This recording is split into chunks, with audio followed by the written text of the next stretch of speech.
Bonsoir à toutes et à tous et bienvenue dans cette session d'information sur la télévision Labari en ce samedi 13 août 2016. Débutons par ces images tournées il y a quelques instants à la devanture du siège du bureau politique national du MNSD Nassara. Des images tournées donc il y a quelques heures. En effet, au niveau de ce bureau du siège du MNSD Nassara se tient depuis cet après-midi donc une réunion du bureau politique national du parti pour statuer notamment sur la question du ralliement ou non du MNSD Nassara à la mouvance présidentielle. Vous le voyez sur ces images, c'est l'arrivée du président du parti El Haïsseni Oumarou pour la réunion du bureau politique. Une réunion qui, il faut le dire, a été précédée dans la matinée par une autre, cette fois-ci de la commission politique du parti. Toutes ces instances donc statuent sur la question du ralliement du MNSD Nassara à la mouvance présidentielle, comme cela est l'objet de rumeurs depuis quelque temps dans la ville de Niamey. Il faut noter que pour l'instant, aucune information officielle n'a filtré de cette rencontre. Nous allons bien évidemment vous en tenir informés dans nos prochaines éditions.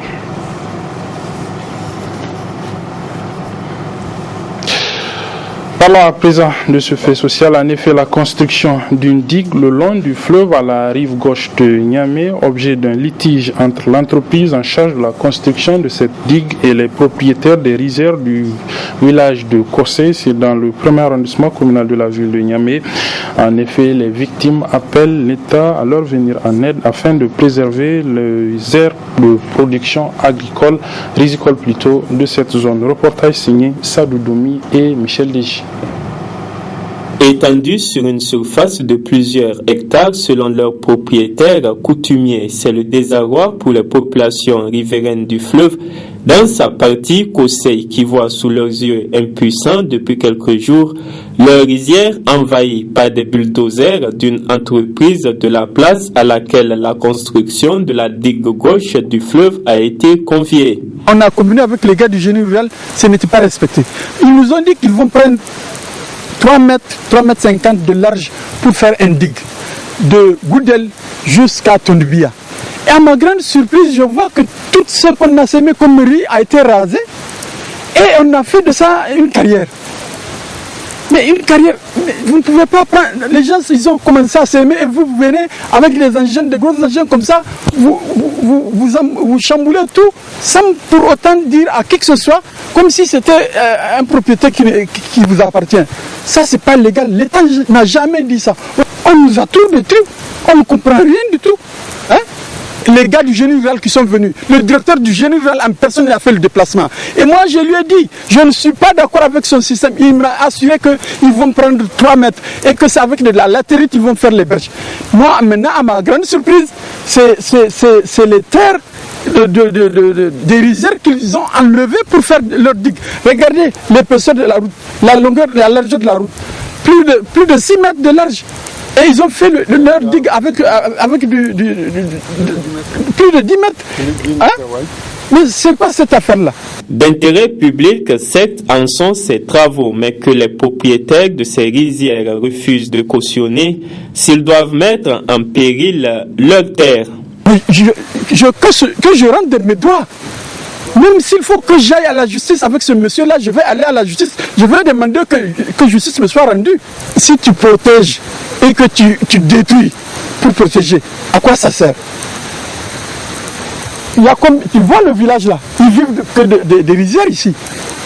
Nous on a laissé ça à ces gens-là, ils vivaient avec ça. Mais maintenant, regardez, comment ils vont faire cette saison-là? L'eau ne va plus s'agréer ici, il n'y aura plus du riz, et ça va être comment?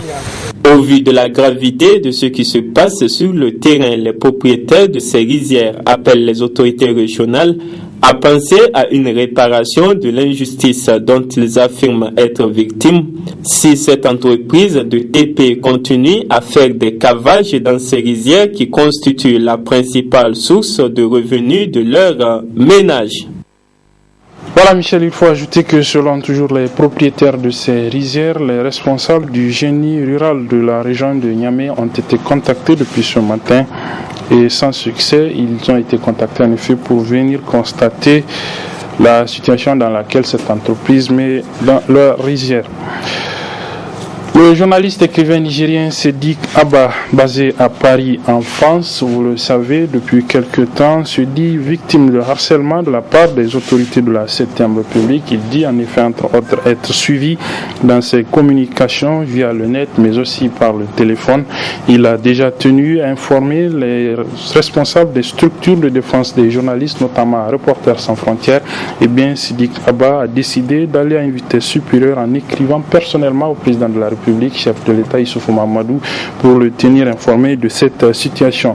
Pour davantage expliquer cette correspondance qu'il a adressée au président de la République du Niger, la rédaction de la télévision Labari l'a joint au téléphone depuis Paris. Résumé avec Ousmane Sidiko. C'est une démarche de clarification car poussé jusque dans ses derniers retranchements. Il a cru devoir adresser une lettre ouverte au président de la République suite à la cabale dont il n'a cessé de faire l'objet. Il m'a paru utile d'écrire cette lettre au président de la République pour clarifier les choses, pour lever les ambiguïtés, mais aussi pour fournir des éléments factuels, pas des commentaires, mais des éléments factuels qui m'amènent à considérer que même si certains services de l'État nigérien n'étaient pas au courant, le président Issoufou, lui, était au courant depuis 2013 de l'opération qui a été montée contre moi à Paris. Et j'explique aussi dans la lettre que, en tout cas, moi, j'ai exercé librement comme journaliste jusqu'à ce que le régime actuel arrive au pouvoir.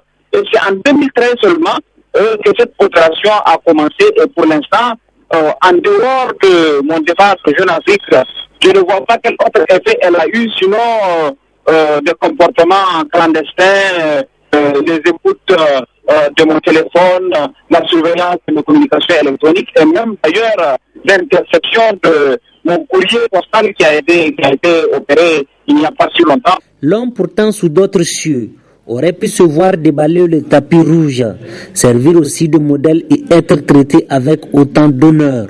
Je continue à intervenir dans les grands médias et à signer même dans des titres de réputation, ce qui, de mon point de vue, aurait pu faire la fierté du Niger.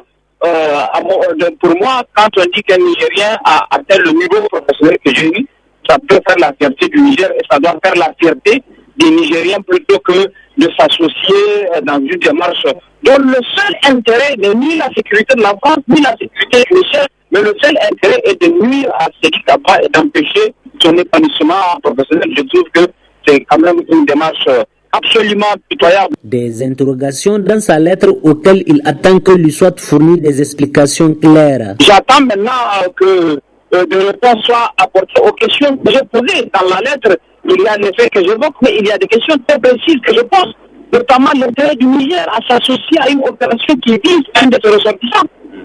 Quel est l'intérêt du Niger? Même si, à supposer, même comme je l'ai dit dans la lettre, qu'il y a un problème entre le Niger et moi, le président a toute compétence pour demander à ses services de me convoquer pour m'entendre. Même si on est venu lui dire, on est venu lui donner une version. La démarche la plus sage, la démarche la plus correcte, c'est d'entendre ma version, de me faire convoquer par les services du Niger pour pouvoir m'entendre.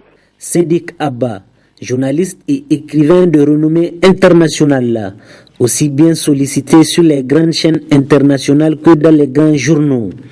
Abstraction faite des embûches parsemées sur son parcours professionnel, l'homme s'est dit disposé quant à toute autre sollicitation.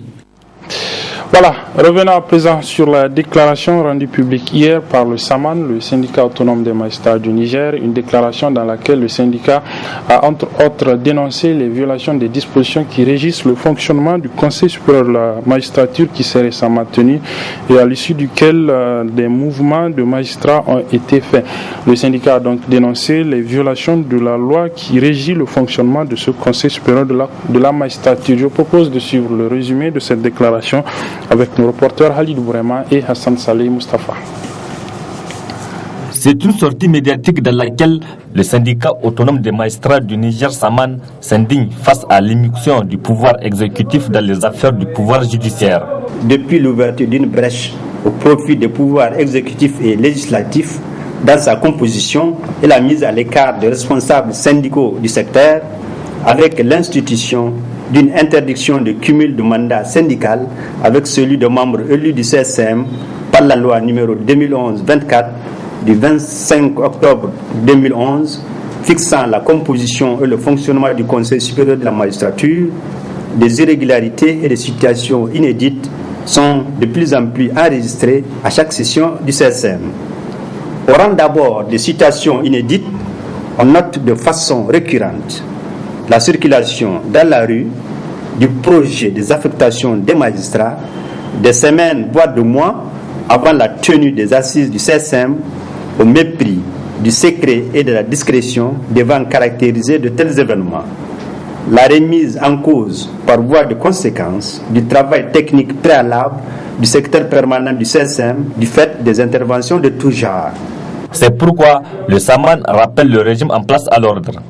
Dénonce l'élan d'inféodation du Conseil supérieur de la magistrature avec la délocalisation injustifiée de la tenue de ces réunions du siège du pouvoir judiciaire vers le siège du pouvoir exécutif, avec pour corollaire le risque d'imposition dictat de ce dernier en violation du principe de la séparation des pouvoirs clairement consacré par notre Constitution.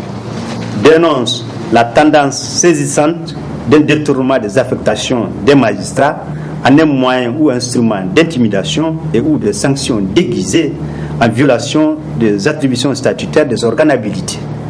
Dénonce la nomination de personnalités politiquement affichées à la tête des hautes juridictions et la tendance vers le recasement de certains militants au sein des dites juridictions. S'oppose à l'élan de pollution du corps de la magistrature et la banalisation de la carrière des magistrats par l'intrusion au sein du CSM des forces étrangères centrifuges. Exige le retour immédiat et sans condition à l'orthodoxie qui a toujours prévalu lors des nominations et affectations des magistrats. Exige le respect scrupuleux des attributions de la chancellerie, celles services habilités par le canal du secrétaire permanent du CSM à préparer techniquement et à soumettre un projet d'affectation des magistrats. Exige le respect des règles de préséance, de compétence et du mérite dans les nominations, affectations et promotions des magistrats. Le SAMAN invite ses militants à faire preuve de responsabilité face à leur destin, la façon selon le syndicat de préserver l'indépendance, l'honneur et la dignité des magistrats. Les concessionnaires agréés en douane étaient hier après-midi en conclave pour statuer notamment sur la situation née de la gestion des magasins sous douane par Niger Terminal du groupe Bolloré Africa Logistique. Après la conclave, une déclaration a été rendue publique. Elle nous est résumée ici par Ibrahim Abdou et Adamou Soumana. Après plus de 3 semaines de blocage de leurs activités suite au début de celle de Niger Terminal, les transitaires nigériens se retrouvent par la présente pour se pencher sur cette situation. Ainsi, près de 2 heures d'horloge d'échanges fructueux ont permis à ces commissionnaires agréés en douane de prendre cette décision. Face à la situation de blocage au niveau des différents bureaux des douanes du Niger du fait du début des activités de Niger Terminal, une structure de Bolloré Africa Logistique, relativement à la gestion des magasins sous douane de Niamey, rive droite, nous tenons à rappeler notre rôle à nous de mandataires agissant pour le compte de nos clients auxquels nous répercutons intégralement tous les frais payés pour leur compte. De ce fait, nous agissons uniquement sur leurs instructions et ou à leur demande. Nous tenons par conséquent à préciser et à informer l'opinion publique que nos structures restent ouvertes pour les opérations de dédouanement. Une décision que d'aucuns qualifient de sage et qui présage sans nul doute d'un début de solution pour l'épineux problème de la gestion des magasins sous douane de Niamey et d'Osso. La suite de cette édition avec cet atelier organisé à Dosso par l'Agence nationale de lutte contre la traite des personnes, un atelier de formation des juges d'instance sur l'ordonnance de décembre 2010 relative à la lutte contre la traite des personnes et la loi relative au trafic illicite des migrants. Résumé de cet atelier avec notre reporter Ousmane Sidikou sur des images de Dunia Télévision. La rencontre est de portée nationale car venue de 31 départements du Niger. Il se retrouve entre professionnels de l'appareil judiciaire au présent atelier. Surtout que depuis quelques années, le phénomène est pris des proportions inquiétantes. Depuis quelques années, le territoire nigérien est le théâtre d'une périlleuse traversée du désert où hommes, femmes et enfants, avec des moyens de fortune, tentent de regagner un virtuel Eldorado motivés par la quête d'un lendemain meilleur. Ce phénomène désigné trafic illicite de migrants s'inscrit en marge d'un autre tout aussi répressif, la traite des personnes. Car quand même cette traversée connaît l'égalité et sûreté, désespoir et désillusion sont les épilogues de cette sinistre aventure.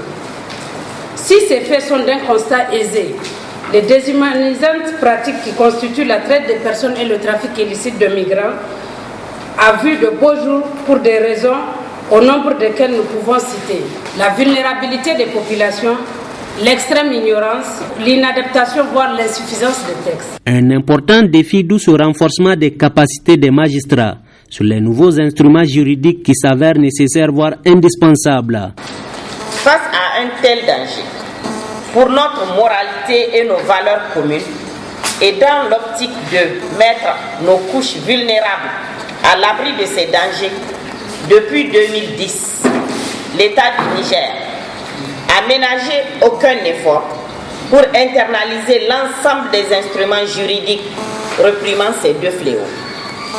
Le présent atelier vise essentiellement à sensibiliser et former les juges d'instance de 31 départements du Niger sur l'ordonnance 2010-086 du 16 décembre 2010 relative à la traite des personnes et la loi 2015-36 du 26 mai 2015 relative au trafic illicite des migrants.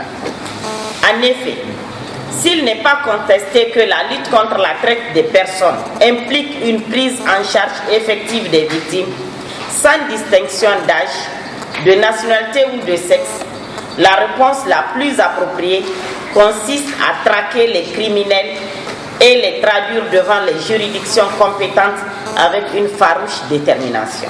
Le cadre créé, c'est dire que cet atelier vaut tout son pesant d'or, car il permet de débattre des difficultés qui se posent aux tribunaux dans le cadre de l'application de ces textes juridiques. Projection ce matin à l'Académie des arts martiaux de Niamey d'un film qui parle de la vie de l'épouse du cheikh de Chota, communément appelé Mama Chota. Le film a été réalisé avec la collaboration de l'association des femmes nigériennes de la Jamaïat Nasaratuddin. Chebou Guisso et Asma Ousedou étaient à cette séance de projection du film. C'est une grande amie du Niger, un pays auquel elle est profondément attachée et qu'elle porte dans son cœur, d'où la réalisation de ce film par professeur Robinson. Le film retrace le parcours exemplaire de Mama Chota dont le leadership est incontestable et ses connaissances pointues dans le domaine de la religion. Mama Chota prône depuis plusieurs décennies un islam de paix, de tolérance, un islam de développement. Et c'est grâce à ces inlaissables efforts que plusieurs générations de femmes ont bénéficié de formations dans le domaine religieux, social et économique. Parmi ces femmes se recrutent des fonctionnaires et hauts fonctionnaires, des femmes d'affaires, des femmes sans travail, des étudiants, des universitaires, bref, toute une communauté de femmes dont les actions contribuent aujourd'hui à l'essor de leur pays. Professeur Pierre Robinson, un honneur fait au public pour la découvrir. Le professeur Pierre Robinson, universitaire américain disposant d'une bonne connaissance de l'Afrique et surtout de notre pays, le Niger. Reconnu du monde scientifique nigérien, professeur Robinson a enseigné les sciences politiques et s'est pendant longtemps consacré à des recherches sur l'Afrique, publiant plus de 40 articles scientifiques et ouvrages sur notre continent. Elle a aussi travaillé sur l'autonomisation de la femme nigérienne avec un focus sur les femmes tidjanes, un travail qui a ainsi débouché sur la réalisation du film objet de la présente projection. Les participants, quant à eux, ne tarissent pas d'éloges pour Mama Chota. La femme s'est investie dans le domaine de l'éducation, dans le domaine de la santé et dans le domaine du développement en ce qui concerne l'émancipation de la femme. Depuis son arrivée au Niger, dans les années 60, au moment où Chota était vraiment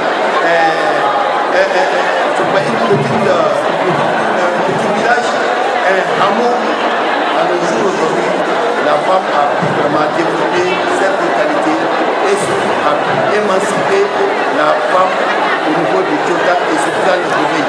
On a vu que vraiment ces femmes ont embrassé non seulement l'islam, et ils ont encouragé de les 100% pour vraiment la recherche du savoir. Engouement, certains suscités par cette projection du film. La remise d'un témoignage au professeur Robinson a constitué l'épilogue de cette cérémonie.